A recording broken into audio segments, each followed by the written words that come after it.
have Melina Tsapos, who is going to be giving us a talk on who is a conspiracy theorist. Please take it away.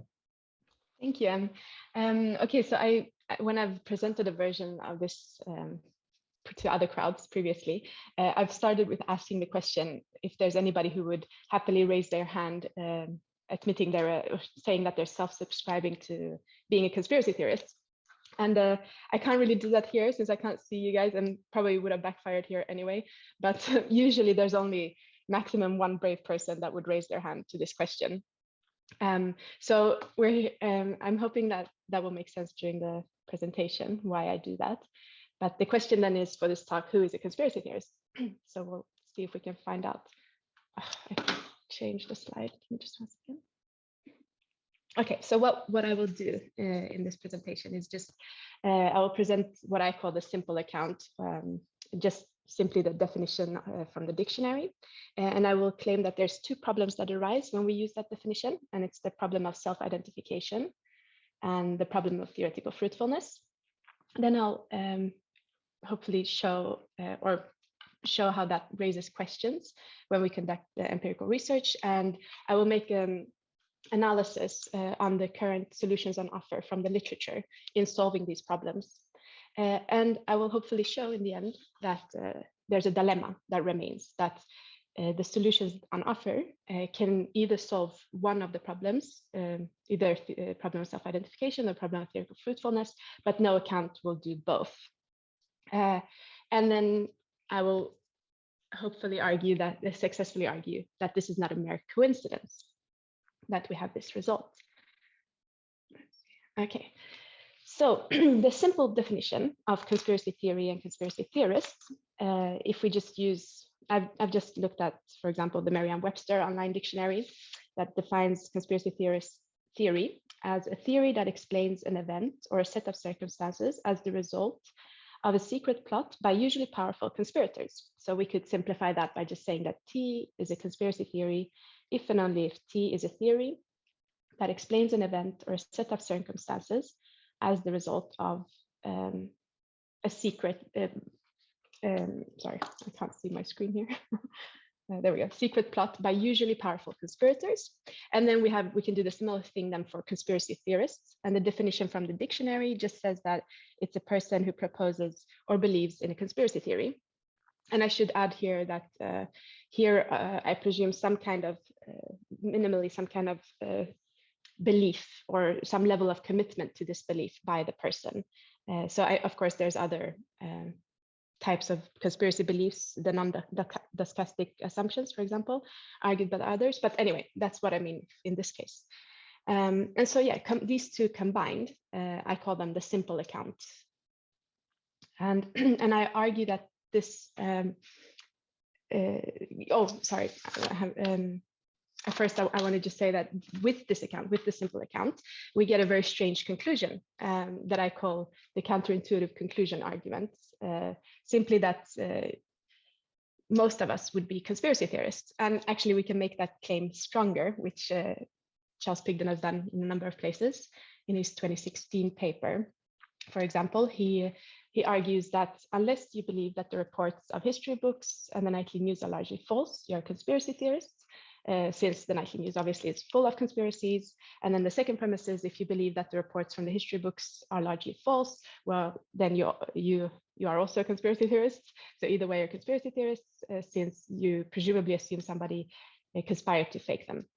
And so the conclusion is you're a conspiracy theorist, or rather that we are all conspiracy theorists. And of course, there's some exceptions to this, somebody who maybe lives on an isolated island and has no interest whatsoever in world events, but most of us do. So this gives us a very, why I just call it a counterintuitive conclusion argument, is because while on the one hand, we are all conspiracy theorists, according to this simple definition, arguably none of us would self-identify as such.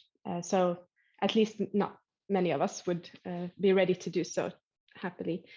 And so I call this the problem of self-identification, because the argument goes like this, then, that if we assume the simple account and we grant the counterintuitive conclusion argument, and we agree that nobody would self-identify as a conspiracy theorist, well, we get the funny conclusion that all of us are conspiracy theorists, but nobody would want to self-identify as such. Okay, and the other problem we get is the one of theoretical fruitfulness.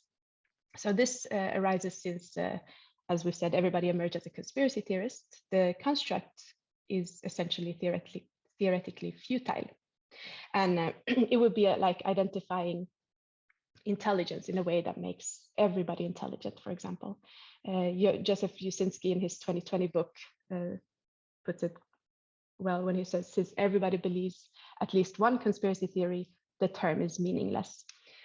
So of course, this raises questions, and we've had these on the conference so far as well come up, that psychologists, it's quite peculiar because psychologists, they conduct research that apparently show that we can separate, or we can single out conspiracy theorists' psychological traits from everyone else's. They have shown results of education level having a measurable effect on the likelihood of being a conspiracy theorist. And other things like, for example, experiencing illusory pattern perception due to lack of control or stress or anxiety, and all these features, then you're more likely to be a conspiracy or believe in conspiracy theories. So with the simple account, then it becomes very difficult to see how psychologists can possibly study who does and doesn't believe in conspiracy theories in a meaningful way. So that's the problem of theoretical fruitfulness. And before we move on, there could be, to analyzing the solutions on offer, I should say something short about just what really is, what do I mean when I say a theoretically fruitful concept? What really is a theoretical fruitful concept? Well, as probably some of you know, the literature on this is endless. There's a lot of discussion going on what really is a fruitful concept, but I've just singled out in this talk 3 main principles that go back all the way to Carnap and that are very prevalent, or at least most would agree that these principles are important in a fruitful concept. So the first one is just the formation of laws. In Carnap's account of fruitful concepts, he says that the formulation of that we can make formulations of universal statements is important, and I think he even says empirical laws. So that's essential for a fruitful concept. And then we have the principle of precision. So a concept needs to be precise enough that we can derive predictions from statements that contain them. And then, of course, differentiation. And we should be able to differentiate one concept from another. So at least from the most similar concept, in order for it to be a good theoretical. Otherwise, it will be excessive, right? It will be just another thing saying the same thing. Okay, now let's get into the solutions on offer, the current solutions from the literature. So I will go through some typical, what I find in the literature to be typical ways of trying to solve these problems. And there's mainly 2 ways that we can do this. The first one is to complicate the account of simple conspiracy theory while we keep the account or the definition of simple conspiracy fixed. Or we can start to elaborate with the definition of simple conspiracy theorists while we keep conspiracy theory fixed.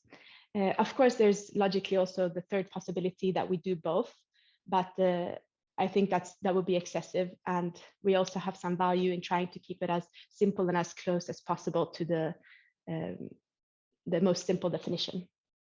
So, but as we will see then, I think that we are still faced with the dilemma because no account solves both of these at the same time. There will be just one or the other, but not both. So I'm going to start by taking a look at the solutions for the definition of conspiracy theory. And the first one is, we've heard a lot about this during this weekend, the not official. So others have identified this as well, which is really interesting, that the not official conspiracy theory, obviously. The Encyclopedia Britannica defines it like this. It's an attempt to explain harmful or tragic events as the result of the action of a small, powerful group, such explanations reject the accepted narrative surrounding those events. Indeed, the official version may be seen as further proof of the conspiracy. So just restating this in a simpler form, what this kind of concept of conspiracy theory says is that T is a conspiracy theory if and only if T involves a conspiracy which rejects the accepted narrative. All right, so how does this then fare with our two problems? What does it solve or doesn't solve?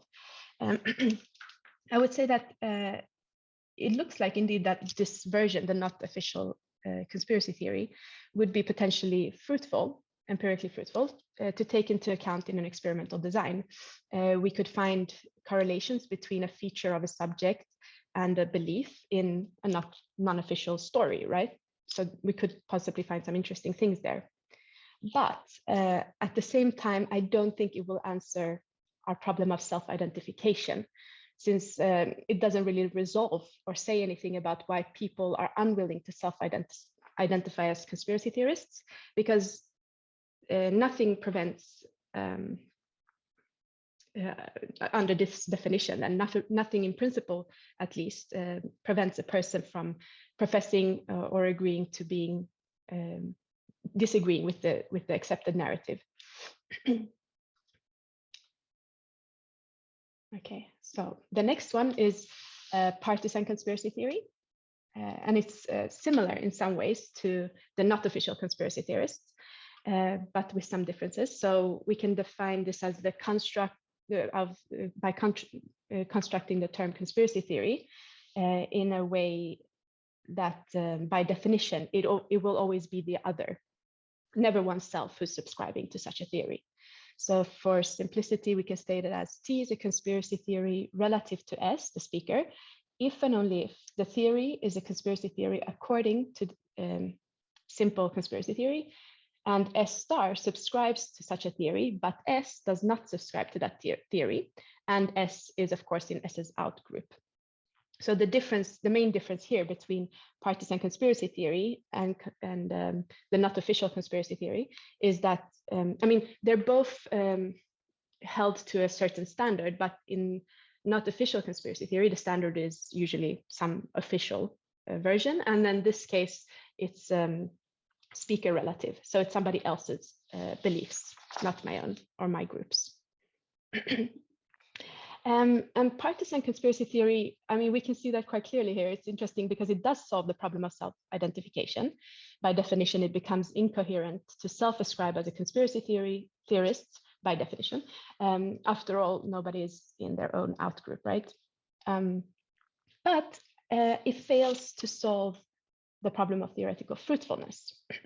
And why? Well, because defining the term conspiracy theories, as I already mentioned, presupposes the standard of assessment regarding, and what I write here is that it's not contrarian. It's something, for example, that Kassam says that it's contrarian by nature, these kind of conspiracies. So defining the term conspiracy theories, we need to then answer, well, it becomes really unclear what philosophers like Kassam or somebody who has this type of definition or would like to have this kind of concept of conspiracy theory, which standard really that they're presupposing. Is it one's own social group? Yeah, it just becomes an account of an outgroup account of conspiracy theories. And so subscribing to a conspiracy theory in this sense would suggest little to nothing about a person, really amounting little to more than somebody else classifying you as such. Okay, now I move on to elaborating with the definition of conspiracy theorists. So the person having the beliefs in conspiracy theories, while we keep conspiracy theories fixed. And the first one that I find in the literature is usually from the social sciences. So I call it the sense-making conspiracy theorists. And it's often claimed that conspiracy theorists in this sense have these beliefs because they're rooted in subjective psychological states that are inherent to human condition. And it's usually like traumatic events that trigger these beliefs, or something extraordinary that has happened. And so we could state it simply as S is a conspiracy theorist if and only if S is experiencing an event which causes S to have a desire to understand and make sense of the event in terms of a conspiracy. So yeah, it's something natural that we're trying to make sense of when something happens. This is what they, this kind of concept of a conspiracy theorist says. And so this, I think, is a very good definition, or potentially a good definition for making theoretically fruitful research, or for theoretically fruitful research, because it will provide us with meaningful research about, we can say something about the circumstances under which a person typically believes conspiracy theories. And well, at least we can, it's a concept that we can empirically test, right? But as for a person being willing to self-identify as a conspiracy theorist, in the sense of sense-making conspiracy theorists, we haven't really made any progress answering the question or explaining why none of us would do so. So it doesn't really solve the problem of self-identification. Then we have the problem, or sorry, the definition of the moving goalpost conspiracy theorists. And I think the picture is quite telling here what this kind of concept entails. It's basically just somebody who doesn't update their belief in a conspiracy theory when new evidence is presented, or they get new information about the event. So basically a conspiracy theorist can never be disproven. And it can be stated like this, that S, the subject, is a conspiracy theorist if and only if no evidence can ever disprove the subject's belief in a conspiracy theory. Okay, and moving post conspiracy theories really can shed some light on the problem of self-identification, I think. Like the sociologist Michael Klintman, he's argued that all of us, including scientists, rarely recognize something we accuse others of. And in his example, he talks about knowledge resistance. But yeah, we don't recognize those ourselves as being knowledge resistance, or our group for that matter sometimes.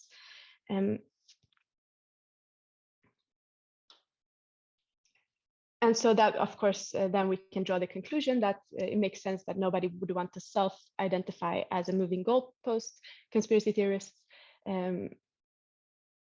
Because, yeah, so in this case, this account will explain why nobody does so.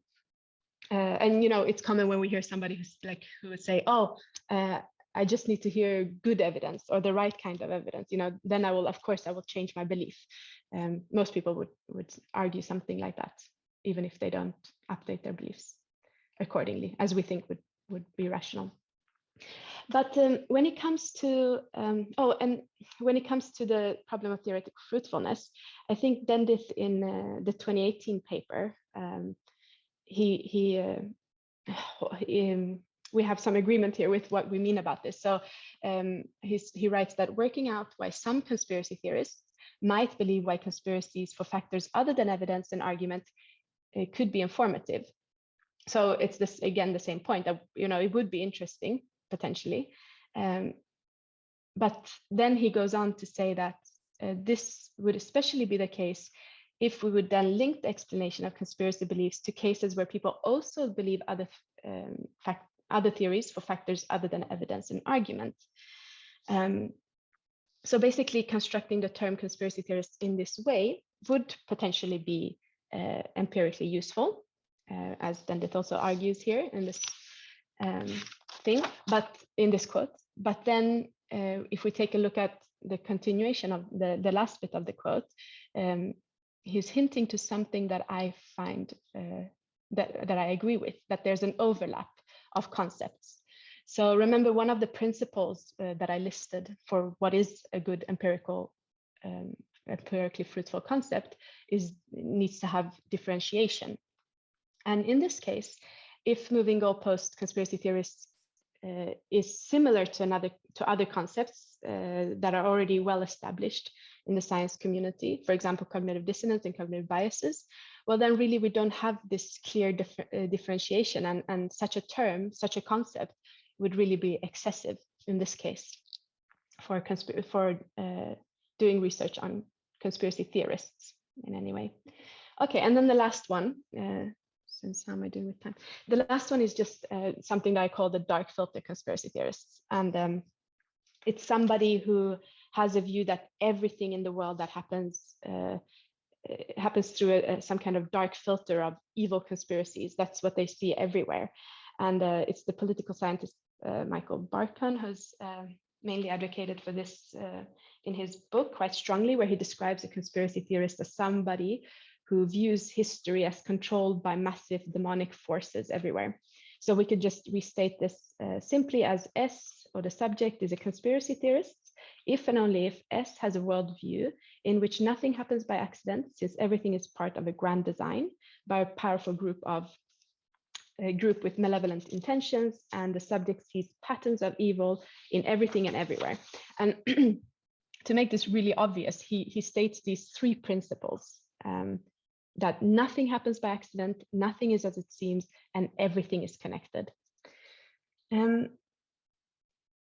So with these three principles here in mind, we could hypothetically consider that we may find subjects, right? If we hypothetically say that we find subjects that we somehow know or can confirm that this is what they're doing, there are ways that such a belief would be differentiated from cognitive dissonance and dogmatism, and other types of concepts.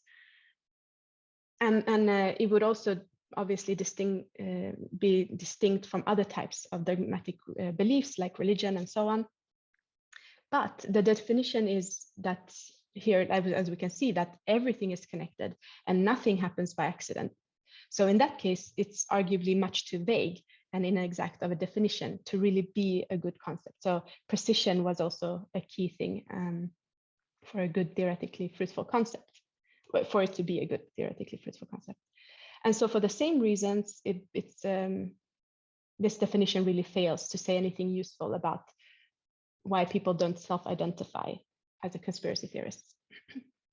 And so with this quick analysis of the solutions on offer that I have found anyway, I would like to say that the dilemma remains. So none of these accounts has solved both of these problems at the same time, as the little table shows. It can solve one of them, but not the other. And so I would like to make this claim. It's a bit strong and tentative, so I'm happy to discuss this conclusion. But I think it's not a coincidence that we have this result from this quick analysis, because the more objective a term is and the more operationalized we make it, when we try to curve nature at its joints, as it were, the easier it is to identify someone as a conspiracy theorist, and the more difficult it will be to refuse to self-identify yourself as one. And then conversely, the more vague or subjective or ideological we make the term, well, the more difficult it becomes to determine who falls under the concept, and also the more resistant people will be to self-identify themselves as a conspiracy theorist. But like I said, this is a tentative conclusion, which I think might be right anyway. But yeah, so my conclusion is just really that we really have a choice. It's a dilemma. So we have to make a choice that if we wish to use the term in a rhetorical sense, we could have an account that would solve the self-identification problem. And only then will it be possible to consistently use the term exclusively for our political or ideological opponents. But by contrast then, if our interests are mainly scientific, we'll be more interested in solving the problem of theoretical fruitfulness. Yeah, so thank you so much. I've just got my references and some anticipated questions, but I prefer to hear them from you instead of me jumping the gun. Thanks. Thank you. Great talk. Great talk. It also fits in with some of the stuff that I've been thinking about for quite some time as well.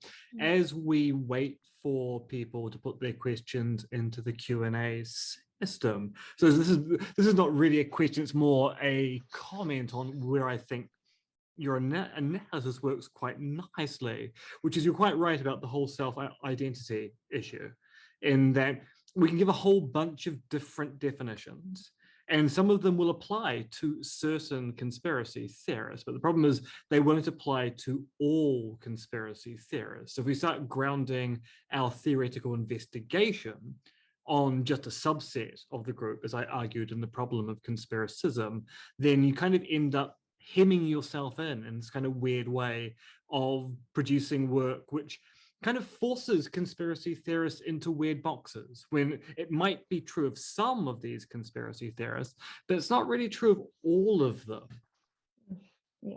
Yeah, exactly. So yeah, there seems to be this spectrum, and since everybody falls somewhere on that spectrum, unless you specify like exactly what you mean, if we don't have a precise definition, then it becomes really like nobody would want to self-identify as a conspiracy theorist, because they don't want to be grouped together with some other beliefs that they don't agree with. So yeah, I mean, because that also comes up in when you start reading the literature of non-self-identifying conspiracy theorists that we have identified as conspiracy theorists, even they are picky and selective about the conspiracy theorists that they like or dislike. I mean, famously, Alex Jones has a love-hate relationship with David Icke. Sometimes he thinks David Icke is great. Other times he believes that David Icke is working for the opposite side. And so he keeps on shifting in and out as to whether he thinks the reptiloid thesis is a good one or a bad one. yeah, good example. Yeah, interesting. Now, do we have any questions from the audience? Please do type them into the Q&A function.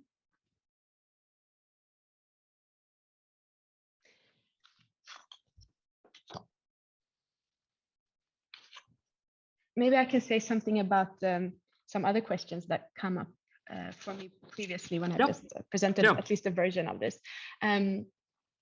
Well, people think it's questions, maybe, hopefully. And it's just,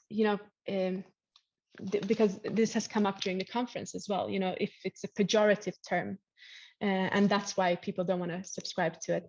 But I think in these solutions that I went through, you could argue, I am arguing, I think, that it's not always necessarily meant, you can't always just make that distinction, because then this argument will fall down. So you can't make the distinction between, some using it in a pejorative sense and then using it in a non-pejorative sense. Because, for example, in the Partisan, for example, that just means that it's somebody that I don't agree with. It doesn't have to be something that I'm using the term in a pejorative sense. So I don't think we can just explain it so simply by saying that, in one way people say it in a pejorative sense and in the other we don't. In the scientific way we don't. So I don't really think that argument or that problem solves the whole debate between why people won't self-identify as such. Indeed. Now we've got some questions which have turned up in the chat. So Matt starts with, great talk. I may have missed this, but are you advocating that we should eliminate the term / concept conspiracy theory? And if not, why not? No, I don't think in this presentation anyway, I'm not advocating. I'm just saying that, we have a choice, and it's up to you to decide which one you want to choose to do. But I'm just arguing that you can't do both at the same time. So that's what I'm advocating in this, that we need to make a choice between it. But then if you ask me personally, I seem to tend to be more towards wanting to make sense out of it, to have a theoretically fruitful concept for empirical research. So in that way, I'm not saying that we should eliminate the term. We should just do research using the term in a different way, where we perhaps would have to agree to self-ascribe as conspiracy theorists. Yeah, so if we stipulate a definition, then we can get theoretically fruitful work, even if it doesn't necessarily match what some people think the term means. And that's probably going to move in quite nicely to Martin's question. In the partisan definition, which is closest to the folk notion, everyone agrees that a conspiracy theorist is someone who tends to believe in speculative and unfounded conspiracies, even though they disagree about the reference class. But there will still be consensus about the clear-cut extremes, just disagreement on the fuzzy borders. Can you explain why this isn't theoretically fruitful? Okay, wait, just sorry. Yeah, because then in that case, you would have to specify, I think, the specific conspiracy theory, right? You'd have to like find whatever it is that you identify as an extreme conspiracy theory, and then do experiments on that. You know, that because you can't generalize it to all conspiracy. You can't make a study like that and then generalize it to conspiracy theorists, because then again, you're not.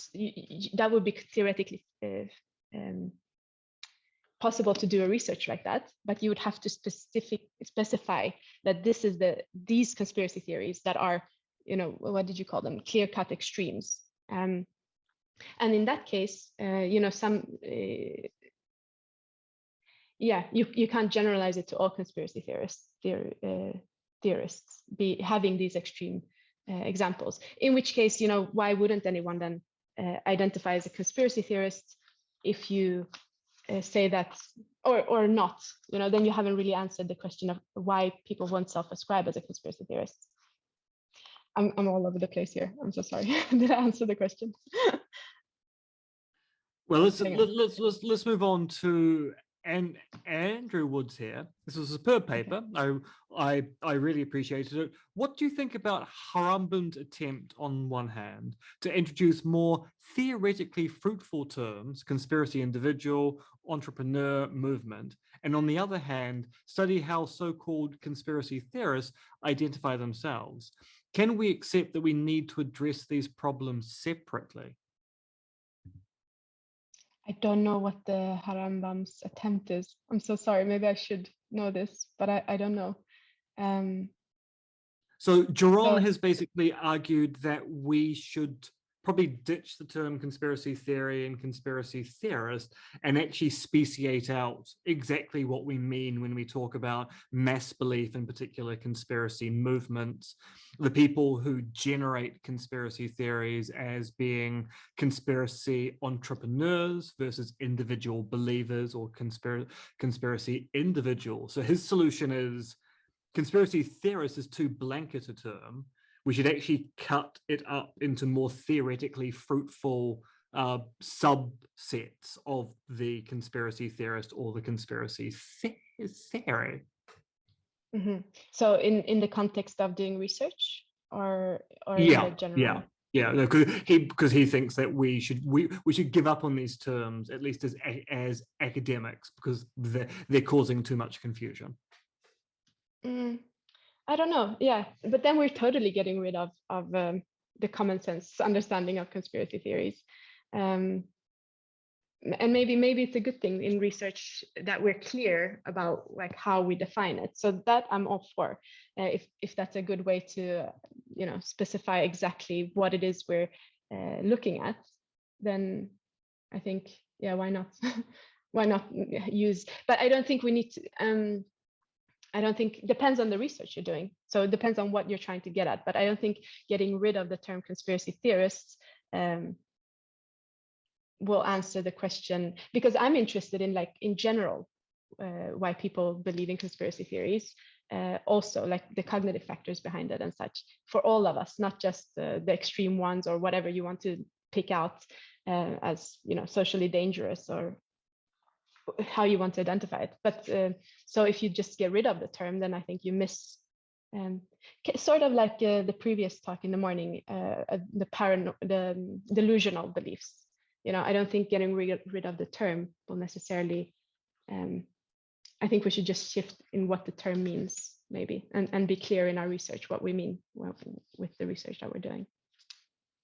Yeah. Okay, so Anna asks, I wonder whether, in general, the problem of self-identification would be less pressing if the common understanding of conspiracy theory endorsement were non-stochastic. I mean, that more people would self-identify as conspiracy theorists if, with the sort of commitment required to subscribe to a conspiracy theory, we're not necessarily amounting to believing the theory in question. Yeah, it could be interesting to see if there's a difference in how people. I don't think a study like that has been done, and I really don't know the intuitions of people on that.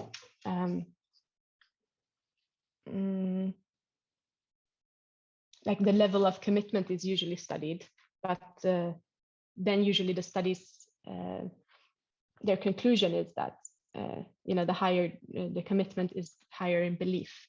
And Anna, I remember reading your paper on non-stochastic beliefs, but I don't remember right now how that could tie into how what your answer was. So I have to reread it because it was a while ago. But yeah, good question. I'll have to think about it more. Thank you. Oh, so that was it. Then Anna just added in thank you as well. Thank you, Yeah, Anna. no. There we go. I thought I was about to make her question just completely disappear. Yeah, because I mean, I suppose on the Harambam thing, it's another case of we should stipulate terms for debates. So Geron goes, we should stipulate these particular subsets of the term conspiracy theory to produce fruitful work that way. Other people like myself have said, well, you just stipulate what conspiracy theorist means when you're doing your research. We accept it doesn't have the same meaning as common usage, but then again, in the sciences, we use terms in stipulated forms that the public don't use either. And we don't see that to be a particular problem, because it does seem that the solution is stipulation. The most theoretically fruitful one is a term that we define, and then we go and look for its extensions, which may require explaining why we do things differently. But we usually have to give explanations as to why we use fancy jargon all the time anyway.